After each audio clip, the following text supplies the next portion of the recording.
আলোচনা নিয়ে আসতেছেন আমাদের মাদ্রাসার সাহেব হাফেজ মাওলানা মুফতি মোহাম্মদ নুরুল ইসলাম সাহেব। আসসালামু আলাইকুম ওয়া রাহমাতুল্লাহি ওয়া বারাকাতুহু। حامدا ومصليا ومسلما أما بعد فقد قال الله تبارك وتعالى في كلامه المجيد والفرقان الحميد: أعوذ بالله من الشيطان الرجيم بسم الله الرحمن الرحيم والذين جاهدوا فينا لنهدينهم سبلنا وإن الله لمع المحسنين صدق الله العظيم। আজকে 5ই আগস্ট 2025। গত বছর এই দিনেই আমাদের যে কাঙ্ক্ষিত, আমাদের বলতে পুরো বাংলাদেশের সমস্ত মানুষেরই জন আকাঙ্ক্ষা ছিল, তাদের ভিতরে একটি ক্ষোভ ছিল। কেন ক্ষোভ ছিল? যে তাদের কথা বলার বাক স্বাধীনতা ছিল না। সবাই কথা বলতো, মনের ভিতরে একটা ভয় কাজ করতো, আতঙ্ক কাজ করতো যে কোন কথা বলি আর কোন কথা যেন রাষ্ট্রযন্ত্র ধরে ফেলে এবং তার কারণে আমাদেরকে আটকিয়ে ফেলে। কেননা বিগত 15-16 বছর ছিল খুনের রাজনীতি, গুমের রাজনীতি। খুন মানে মানুষকে হত্যা করার রাজনীতি, গুম মানে মানুষকে এমন জায়গায় নিয়ে যাইতো যে তার পরিবারের কেউ জানতো না যে মানুষটা আদৌ দুনিয়াতে আছে নাকি মারা গেছে। এটা সবচেয়ে কষ্টকর বিষয় যে গুম করে আয়না ঘর নামক একটা স্থানে রাখা হয়েছে। আয়না ঘর কি? যেই ঘরে মানুষ থাকার কোনো অবস্থা নাই, বিল্ডিং এর ভিতরে চিপা ঘর, মানে একই জায়গায় থাকা, একই জায়গায় খাওয়া, একই জায়গায় বাথরুম করে, একই জায়গায় গোসল করা। কি তোমরা থাকতে পারবা? একটা রুমের ভিতরেই যদি মানুষ টয়লেট করে, ওইখানেই গোসল করে, ওইখানেই খায়, আবার কোনো আলো নাই, কি নাই? আলো, আবার নির্যাতন তো আছেই। এরকম মানুষকে গুম করে রাখা হইতো। মানুষকে হত্যা করলে মানুষ জানতে পারতো যে অমুক মারা গিয়েছে, বাস তার জন্য দোয়া করতে পারতো। কিন্তু মানুষ গুম করে ফেলানো মানে কি? পারিবারিক টেনশন, চিন্তা যে মানুষটা আদৌ দুনিয়াতে আছে কি নাই তাই মানুষ জানতো না। এটা একটা প্রেশানির কারণ। যাই হোক, আমরা দীর্ঘ প্রায় 1 থেকে 1.5 মাস লড়াইয়ের মাধ্যমে, আন্দোলনের মাধ্যমে, সংগ্রামের মাধ্যমে আমরা আজকে এই 1 বছর সবাই মন খুলে কথা বলতে পারতেছি। আমরা চাইছি এবং চাইতেছিলাম যে এই দেশ আর কখনো যেন কোনো স্বৈরতন্ত্র বা স্বৈরাচারীর দখলে না যায়। কিন্তু দুঃখ এবং পরিতাপের বিষয় যে এক স্বৈরাচার চলে গিয়েছে, আবার আরেক স্বৈরাচার হানা দেওয়ার চেষ্টা করতেছে। কিন্তু আমরা এর থেকে মুক্তি চাই। আমরা চাই যে এই দেশ এমন মানুষ পরিচালনা করে যাদের কাছে দেশ বড়, দল বড় নয়, যাদের কাছে দেশ বড়, ব্যক্তি বড় নয়, যাদের কাছে রাষ্ট্র বড় কিন্তু নিজ দলের প্রধান বড় নয়।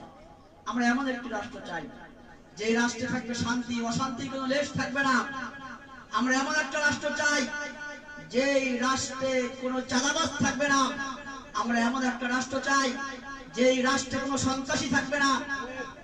আমরা এমন একটা রাষ্ট্র চাই যে রাষ্ট্রের প্রশাসন কখনোই জনগণের শত্রু হবে না, বরং সবসময় জনগণের বন্ধু হবে। আমরা এমন একটা রাষ্ট্র চাই যে রাষ্ট্রে শুধু শান্তি আর শান্তি, কোথাও কোনো অশান্তির লেশ মাত্র থাকবে না।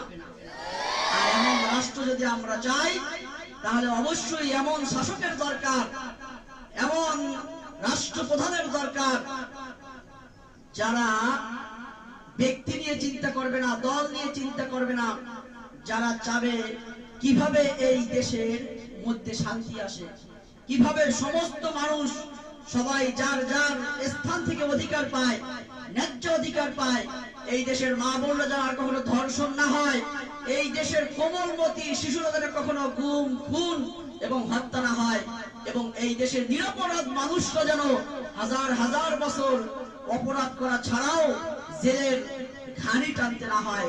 আমরা এমন একজন রাষ্ট্রপ্রধান চাই। আর তা যদি চাই তাহলে অবশ্যই ইসলামী রাষ্ট্রপ্রধানের কোনো বিকল্প। এই গণতন্ত্র হচ্ছে ধোঁকা। আমরা 54 বছর গণতন্ত্রের ধোঁকায় পড়ে গেছি।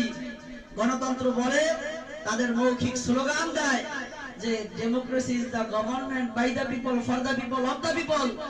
এর মানে হলো জনগণই নাকি সমস্ত ক্ষমতার উৎস।